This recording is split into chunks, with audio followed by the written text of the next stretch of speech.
Bonjour Xavier, Bonjour Maxime. ravi de t'accueillir ce matin après le Partner Day Koya. Est-ce que tu peux nous parler un petit peu d'Altea et de ton rôle? Très bien, donc moi je suis un des directeurs associés du cabinet et en charge de tous les sujets autour de la gestion des temps et de la planification opérationnelle des ressources.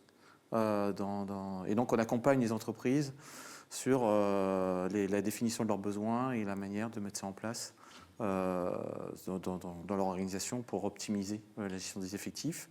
Altea est un cabinet de conseil qui a 20 ans d'existence et aujourd'hui on a donc différentes composantes sur le pôle RH notamment et de la paye à la gestion des talents et à la gestion des temps que je viens d'évoquer, plus tout ce qui concerne finance, achat, opérations supply chain. Donc on a un scope, l'originalité c'est qu'on a un scope assez complet qui permet donc d'adresser toutes les chaînes de valeur d'une entreprise. Voilà. Ce matin, on a assisté à une restitution de l'étude qui a été menée par Pierre Audouin, consultant. Toi, finalement, tu connais très bien le milieu de la GTA. Est-ce que dans cette étude, il y a quelque chose qui t'a surpris, étonné ou que tu as envie de souligner maintenant? Surpris, non, parce que c'est effectivement le niveau de maturité du marché avec 80% d'entreprises équipées et dont 20% non restantes, c'est effectivement quelque chose qu'on constate depuis de nombreuses années. Donc on est sur effectivement troisième, quatrième génération de renouvellement sur le marché. Par contre, ce que j'ai bien noté, c'est que les niveaux de planification en équipement sur la planification et planification optimisée sous contrainte est inférieur à 50%, alors que, comme il expliquait bien, dans le contexte un peu erratique de notre économie, où voilà, il faut pouvoir jouer des scénarios, optimiser les effectifs, parce que c'est un enjeu derrière, aussi bien social qu'économique. On a quand même un travail assez important de faire progresser ce taux d'équipement sur cette planification sur contrainte. Sur lesquels il faut qu'on arrive à évangéliser, je dirais plus, les clients sur l'intérêt que ça apporte et la valeur que ça leur apporte, versus un peu le côté, je dirais, difficulté à mettre en œuvre. Donc quelque part, la force d'Altea, au niveau de sa stratégie ou peut-être des équipes, c'est de réussir à concilier l'expertise GTA qui est vraiment maîtrisée et derrière le change qui peut impacter les entreprises. Alors je dirais plus, notre particularité, c'est qu'on travaille beaucoup plus, nous, sur la planification opérationnelle et métier. On se sent sur la campagne des clients, sur la manière de faire de la planification. Parce qu'il n'y a pas d'école de planificateurs aujourd'hui. Souvent, ceux qui font de la planification, les managers opérationnels la prennent un peu sur le terrain, par le prédécesseur qui leur donne des consignes qui ne sont peut-être pas forcément plus adaptées qu'avant, etc. Et donc, on a monté effectivement des formations et un parcours sur la manière de faire de la planification, indépendamment des outils.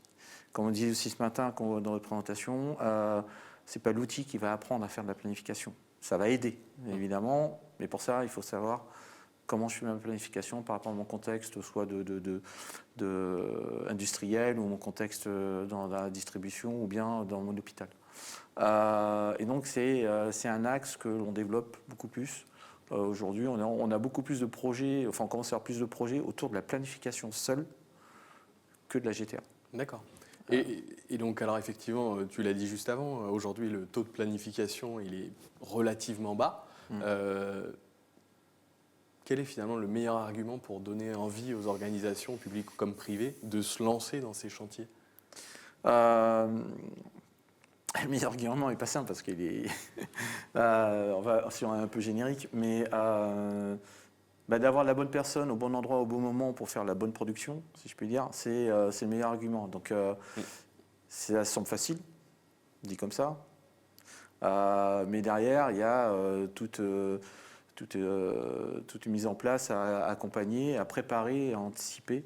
Parce que ne serait-ce que travailler sur la référentielle, tu vois, des compétences et des postes opérationnels, si je puis dire, c'est déjà un travail un peu en soi.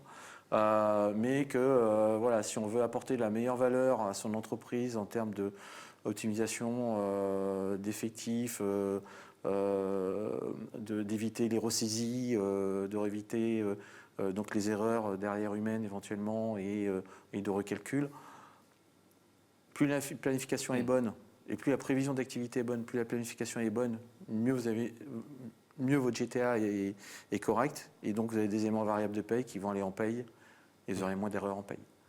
Donc, voilà, il y a une chaîne de valeur et plus en amont c'est pris, on a une bonne planification, ça va en cascade derrière. Écoute, les bonnes compétences, les bonnes personnes au bon endroit, au bon moment, ça me semble une conclusion parfaite pour finir cet échange. Grand merci Xavier. C'est moi. Et puis au Merci plaisir pour votre accueil. de te réinterviewer une prochaine fois ou d'échanger sur un autre sujet autour de la GTA. Avec plaisir. Merci Xavier. Merci.